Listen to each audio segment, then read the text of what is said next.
Hi, it's Andy. Hi, it's Dave. Hi, it's Kirk.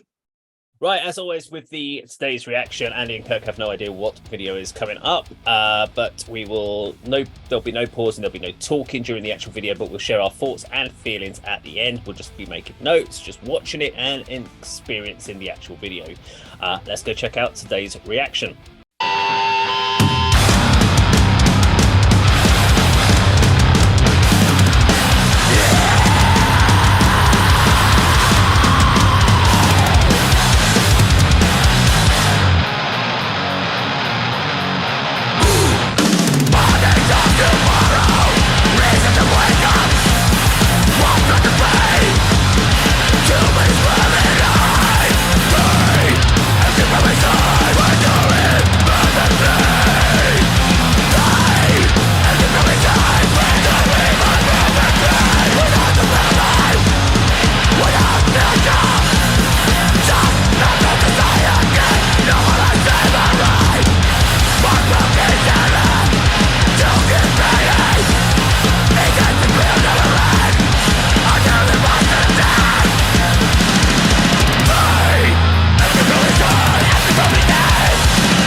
There we go. That was the new single by, what was it called? Who are they called again? Sorry, Rotten Sound, and the song was Surburban Bliss.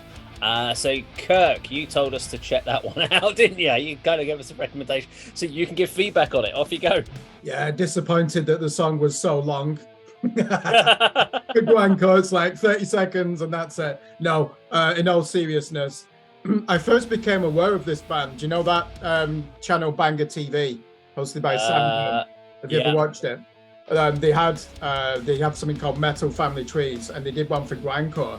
And Rotten Sound and that Canadian band Fuck the Facts came up as like the modern torchbearers for grindcore, and they're signed to Season of Mist. So I checked out the previous album, and then when I saw that this was coming out, my first thought was, we need this to give it a reaction. Love it. Dave, can I just start by asking a question of you? How tiring would it be to be in that band, given how many fills he's playing as the drummer? Can you put yourself in his shoes and tell us how difficult that is? It is incredibly difficult. The drummer's the best part of that band, in my opinion. I'm going to just, as you've already thrown it over to me, I hated that song. Couldn't stand it. Yeah, okay, we'll go back to you then and I'll wrap up. Yeah. I'm pushing it back. I'm just going to say, there is nothing about that I enjoyed apart from the drumming. I thought the drumming was technically very good. The riffs were mediocre at best. I'm sorry, that's just a crap riff. Vocals are so-so. I guess it's grindcore, but it's not even a good growly vocals. I'm sorry, that there are better out there. It would have been a billet for me from an album. I just don't even think it's technically very good. The drummer, I'm gonna say what Andy would have said on a video. If the drummer went and joined another band, it would be a good band. It's as simple as that. The drummer is the best thing you've got there. Just go off and get another band and get rid of the rest of them. They're rubbish. We need Andy to restore some balance to this. As a person who purchased Scum by Napalm Death from Woolworths on its release. Okay, I am gonna say one thing. Like Kirk says about sludge stoner metal is his least favorite style of metal. Grindcore is my least favorite metal genre. I prefer black death metal to grindcore. I just don't like it. There's nothing about it that's got any redeeming qualities to me. So it's gonna be a hard sell for me. And for me, it was just excessive. It didn't serve any purpose. As far as, I like a song that tells a story. I'm just like, what's the point? It's a minute and a half. I don't care. Just no. Andy. It's nice to hear one of you being as blunt and negative as me sometimes. It's something, if you don't like it, it is really hard to, come up with some positive to try and sort of keep the balance in the review. But Kirk, I'm surprised you've only just sort of discovered this band. I think they've been around a while. It's certainly a name I know. They've got quite a recognisable logo. I've never heard them, I'll be honest with that. And that might be because the name's pretty terrible. You know what I mean? I'm not going to go to a band that called Rotten Sound, not just because they might be describing how they sound, in Dave's opinion anyway. Oh, yeah. It's just not a very good name for a band, I don't think. And I must be well out of touch with grindcore. You mentioned you purchasing Scum way back. If I was to hear that without sort of knowing what it was, I thought it'd be you sort of dump it in the sort of brutal death metal vein, sort of almost Cannibal Corpse like. And because I wasn't aware it was grindcore, it was only because I saw the video was ending on our timestamp at the bottom. But when they done that sort of come down, everything stopped playing, I thought it was going to sort of start up again, which would have made it a good song. Do you know what I mean? Just sort of that sort of pause, then it sort of starts up again with a different riff, maybe just a drum or a bass feel to start with. I quite enjoyed it overall. Too short to really get a flavour of the band, but if that's sort of an indicator of what they produce, then yeah, I'll probably sort of check them out a bit further. Yeah, I think we'll probably get 18 songs, hopefully. Most of them will be under 1.5 minutes. Hopefully. So, Dave puts his head in his hands. Yeah, I enjoyed it. grindcore, so to me, Dave, you said it serves no purpose. Everything is just locked in and attack, to quote Barney Greenway when he was giving an interview for Napalm Death. That is the method, isn't it? The drums were absolutely superb. I'm not really judging a grindcore band on the quality of their guitar riffs, because it's just about how violent can you make it sound. The vocals, love them. My type of vocals, screaming, hardcore vocals, one take. It's not about singing in key. It is about really just venting your spleen, isn't it?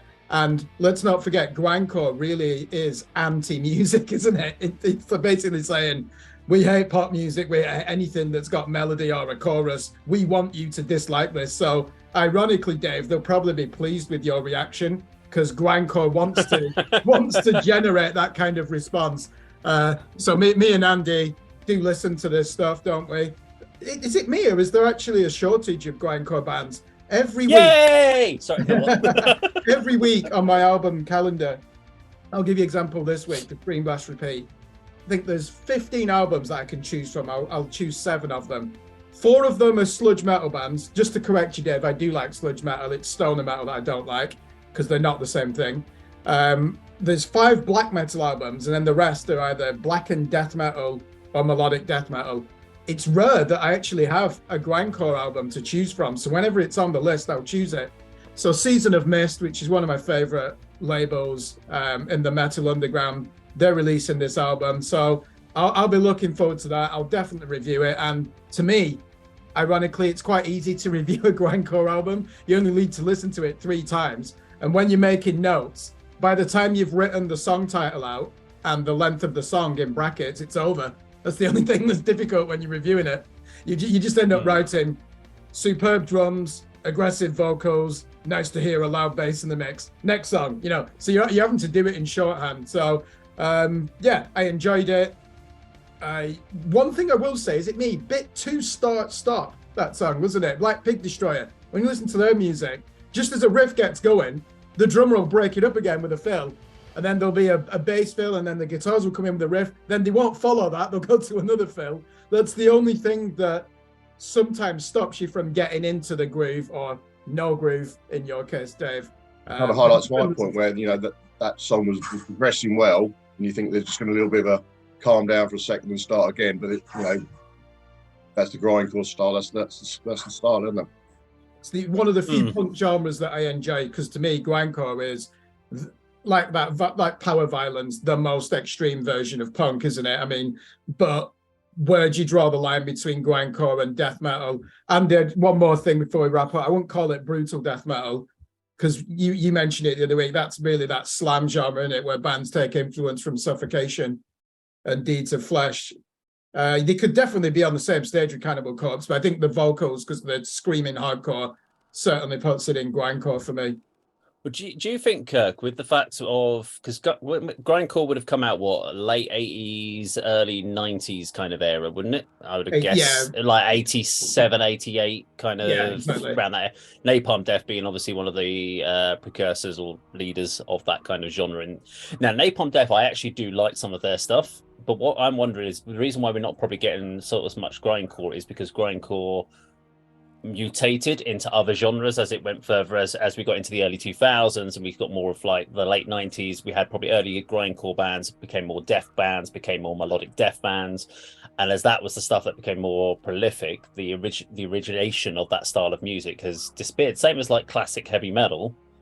That has, you get less and less classic heavy metal bands unless they're doing more like tribute looks, because other genres have become bigger and people have mutated more, so they've added more instrumentation, they've become more contemporary. And do we think that's why we get less kind of classic core grindcore, because everything's mutated so much that everyone's trying to now do a balance or a mix of it? And if you think about every interview we've done where we always ask people about where do you sit, and they're like, oh, we don't like to be put into genres, no one wants to be put in a genre, they don't want to be specific because they like to blend and mix everything. So no one wants to be just a pure grindcore anymore. They want to be, we have elements of grindcore, we have elements of thrash in our songs. So do we think that might be a reason? Yeah, I'll push that on to Andy. By the way, good insight. That probably is the reason. Andy, can you think of genres where grindcore has actually influenced other genres and almost moved over? I was going to say, sort of leading on from Dave's point, yeah, I totally agree as well. I think a lot of these sort of genres that we grew up with when we were younger, like the foundations for the music we have today, and rather than people actually sort of playing in that style is less and less, as you said, Dave, unless they're sort of harking back to the glory days or making a tribute or a comeback kind of thing, rather than sort of new stuff coming through, like you suggested, on your suggestion list for reviews. You haven't got a lot of that particular genre to choose from. I can't answer your question really. I don't know what stemmed from grindcore. As I'm not that familiar with it, or having grown up with Napalm Death, that's probably as far as it got from me in that genre. Yeah, so I mean, to me, definitely blast beats originate in grindcore, I would say. So that Morbid Angel album, the 1989 one, Altars of Madness, definitely took blast beats and it added them into death metal. And let's not forget, black metal incorporated blast beats, didn't it, as well? Mayhem were not using blast beats in 1987, but later on that and Emperor and these bands start using it. So it's definitely had that impact. I think the identity of grindcore as well traditionally has been radical left-wing politics, hasn't it, as well? So it's definitely got an ethos and a DIY punk spirit to it. And the bass is often very prominent, ironically not with Pig Destroyer, who don't have a bass player. But yeah, there are certain things, aren't there, like the short time lengths of the songs, no guitar solos. Dave, getting back to your point, riffs, not really that important. Everything's in 4/4 time, isn't it? Just sped up to the maximum that you can do in terms that's humanly possible. So yeah, it's maybe that is the reason, and maybe it's definitely not outlived its purpose. But if you listen to Napalm Death, they are a lot more experimental now, and there's some really crushing Godflesh type industrial music in there as well. So yeah, I'll leave this question for another session. Yeah, and I'll ask it as a rhetorical one. Have a think about it when we go away. So that's certainly Andy. Are Napalm Death still a grindcore band? Is certainly a question we should visit in the future. Yeah, fair enough. Well, there we go. That is our reaction to Rotten Sound and Surburban Bliss. If you like this video, please do like, share, and subscribe, and we'll see you on the video sometime very soon. Take care.